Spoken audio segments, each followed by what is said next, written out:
Sonya Jamaliddinova әлеге ашханәдә еш кунак. Кайла бәйрәмнәрен, дини мәҗлесләрне үткәрү өчен табан әзерләргә кирәк булса, ул һәр чак бирегә килә.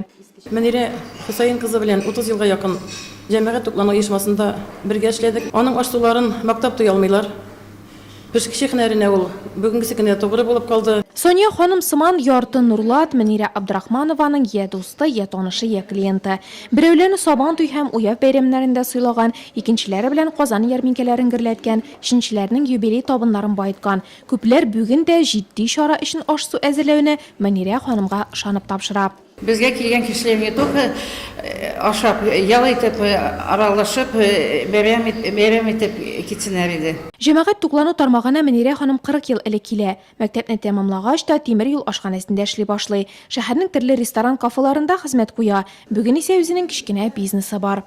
Уйладык та, кызларны җыйдым да, кызлар әйттеләр, эшлибез диделәр, ачтык безнең эшебезне. Хәләл ризыклар сату кибетә нурлатларны тәмле итеп тукландыру ниятеннән эшли башлый. Кибет киштәсендә камыр ризыкларның бетеп торганы юк. Нурлатлар иләренә дип тә сатып ала, биредә үк тамак ялгап та чыга. Бик әйбәт предприниматель. Нурлат шәһәрендә дә ул дан казанды үзенең менә күп итеп тәмле итеп пешерүләре белән, шәп татар ризыклары белән. Ел хатын кызы, ел ир-аты хатын кыз күзлегеннән республика конкурсы елда Нурлатның иң гүзәл затларын ачыклый. Берәүләр муниципаль этапта җиңеп зона ярышларына сайлана, кайберәүләр хәтта Татарстан күләмендә таныла.